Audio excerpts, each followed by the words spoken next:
ஒரு கல்யாணத்தில் ஃபுட்டு, மண்டபம், ட்ரெஸ்ஸு, ட்ராவல், மியூசிக் எல்லாத்தையும் தாண்டி அதை விட இந்த ரிசப்ஷன் டெக்கரேஷன் மட்டும் அதிகமாக இருந்தால் எப்படி இருக்கும்? கல்யாணம் சூப்பர். ஆனால் ஆக்சுவல் செலிப்ரேஷனை கம்பேர் பண்ணும்போது டெக்கரேஷன் ரொம்ப அதிகம். இந்த பஃபெட் இண்டிகேட்டரும் அதே மாதிரி தான். மார்க்கெட்டோட டோட்டல் வேல்யூ எடுத்துக்கிட்டு அதையும் யூஎஸ் எக்கானமி ஒரு வருஷத்தில் ப்ரொடியூஸ் பண்ணுற அவுட்புட்டையும் கம்பேர் பண்ணுது. இந்த கால்குலேஷன் ஒவ்வொரு சோர்ஸுக்கு ஏற்ற மாதிரி மாறுது. பட் த ரீசன்ட் எஸ்டிமேட் என்னன்னாக்கா 214% 237 வரைக்கும் இந்த ரேஞ்ச் இருக்குது. ஹிஸ்டாரிக்கலாக பார்த்தீங்கன்னு வச்சுங்களேன், மார்க்கெட் எக்கானமியை கம்பேர் பண்ணும்போது ரொம்ப எக்ஸ்பென்சிவ். 75-90% ஹெல்த்தி. ஒரு கம்பேரிசனுக்கு இதே .com பபிளில் வந்தபோது பஃபெட் இண்டிகேட்டர் வாஸ் அரவுண்ட் 140%. இப்போ 230. யோசனை பண்ணி பாருங்கள். So market value divided by economy is historically elevated. இது உடனே இந்த டேட்டில் கிராஷ் ஆகிடுமா அப்படின்னு சொல்லாது. டெக்கரேஷன் ரொம்ப காஸ்ட்லிங்கிறது சொல்லுது. கல்யாணம் ஓகே சார், ஆனால் டெக்கரேஷனில் நீங்கள் கொஞ்சம் ஓவராக செலவு பண்ணிட்ட மாதிரி தான் இருக்குது. அப்படின்னா என்ன அர்த்தம்? மார்க்கெட் டேர்ம்ஸில் prices are inflated, not worth. கொடுக்க வேண்டிய ப்ரைஸுக்கு இவ்வளோ ஒர்த் இல்லை சார். இந்த பாஸ்ட் இப்படி இருக்கும்போது எக்கானமி கூல் ஆஃப் ஆகிருக்கு. சரி, முக்கியமான இண்டிகேட்டர் ஈல்டு கர்வ் பற்றி நீங்கள் பேசவே இல்லையே சார். கரெக்ட், பேசலாம். 1960 அப்புறமா ஒவ்வொரு யூஎஸ் ரிசெஷனுக்கு முன்னாடி இந்த ஈல்டு கர்வ் இன்வெர்ட் ஆகிருக்கு.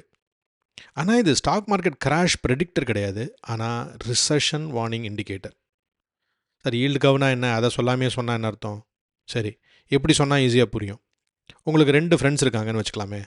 2 பேருக்கும் 50,000 ரூபா கடன் கொடுக்குறீங்க. ஒருத்தர் 3 மாதத்துக்கு கேட்குறாரு, வட்டி கொடுத்துட்றேங்கிறாரு. இன்னொருத்தர் 10 வருஷத்துக்கு கேட்குறாரு. எதில் ரிஸ்க் அதிகம்? நேச்சுரலி 10 வருஷத்தில் தான். ஏன்னா அந்த 10 வருஷத்தில் என்னெல்லாம் நடக்கும்னே நமக்கு தெரியாது இல்லையா? ஸோ லாங்கர் பீரியடுக்கு ஹையர் இன்ட்ரெஸ்ட் எதிர்பார்ப்பீங்க. இது நமக்கு எல்லாருக்குமே தெரியும். அதே மாதிரி 10 இயர் ட்ரெஷரி ஈல்டு 3 மந்த் ஈல்டை விட அதிகமாக இருந்தால் அந்த கர்வ் நார்மலாக இருக்கும். இந்த கான்செப்ட்குள்ளே நான் ரொம்ப போகலை. Due to various market conditions அதோட நிறுத்திக்கலாம். இந்த 3 மந்த் ஈல்டு இருக்கே, 10 இயர் ஈல்டை விட என்ன, நம்ம உதாரணம் எப்படி சொல்லணும்னா 3 மாத வட்டி 10 வருஷ வட்டியை விட மேலே போயிடும். நார்மலி இருக்கிறது உல்ட்டாவாயிடும். அதுக்கு பேர் தான் இன்வெர்டட் ஈல்ட் கர்வ். ஹிஸ்டாரிக்கலி இந்த இன்வர்ஷன் ரிசெஷனுக்கு முன்னாடி வரதுக்கான வார்னிங். எப்படி ஒரு சுனாமிக்கு முன்னாடி எப்படி கடல் தண்ணியெல்லாம் ஃபஸ்ட்டு கரையை விட்டு போகுமோ அதே மாதிரி பேசிக்கலாக இந்த இன்வெர்டட் ஈல்டு கர்வை அப்சர்வ் பண்ண பிறகு கொஞ்ச நாளில் இல்லைனா மாதங்களில் ரிசெஷன் வருது. ஆவரேஜாக அரௌண்ட் சுமாராக 11 மாதத்தில். உடனே ஸ்டாப் வாட்ச் மாதிரி எக்ஸாக்டாக 11 மாதத்தில் ரிசெஷன் வந்துருமா சார்னா அப்படி அர்த்தம் கிடையாது. இது எக்ஸாக்ட் சயின்ஸ் கிடையாது. அதை முதல்ல புரிஞ்சுக்கணும். இது வந்து they don't conform to laws of physics. இந்த முறை இன்வெர்டட் கர்வ் வந்து 2022 இன்வெர்ட் ஆக ஆரம்பிச்சது. 23-24 முழுக்க ரொம்ப லாங் டைமாக இன்வெர்ட்டடாக இருந்தது. அதுக்கப்புறம் இட் பிகேம் பாசிட்டிவ் அகெயின். அப்புறம் என்ன சார், அப்போ தான் டேஞ்சர் முடிஞ்சிச்சுன்னு தானே அர்த்தம்? ஆனால் அது அவ்வளோ சிம்பிள் இல்லை. சில ரிசெஷன்ஸு கர்வ் இன்வெர்ட் ஆகி நார்மல் ஆனதுக்கு பின்னால் தான் வந்திருக்கு. அதனால் நார்மலைசேஷன் சொல்கிறது வந்து ஆட்டோமேட்டிக் ஆல் கிளியர் சிக்னல் கிடையாது. சரி, அஃபிஷியல் நியூயார்க் ஃபெடரல் மாடல் என்ன சொல்லுது? இந்த ஜூன் 2026 டேட்டா படி பார்த்தீங்கன்னா அடுத்த 12 மாதங்களில் ரிசெஷன் வருவதற்கான ப்ராபபிலிட்டி 16%ன்னு போடுறாங்க. மார்ச்சில் 20% இருந்தது, இப்போ 16%ஆக கொஞ்சம் குறைச்சிருக்காங்க. 0 இல்லை.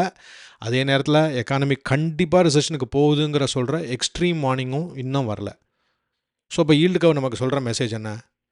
கிராஷ் நாளைக்கு வருது, எல்லாத்தையும் விற்றுருங்கன்னு சொல்லலை. ரிஸ்க் முழுசாக போயிடுச்சு, கவலையே வேண்டான்னு சொல்லலை. அது சொல்கிறது பதட்டப்படாதீங்க, ஆனால் எதுக்கும் தயாராருங்க. புலி பாயை தான் பதுங்குதா? இது வரைக்கும் ஈல்டு கர்வ் கரெக்டாக ரிசெஷனை ப்ரெடிக்ட் பண்ணியிருக்கு. இந்த தடவை பண்ணுமா?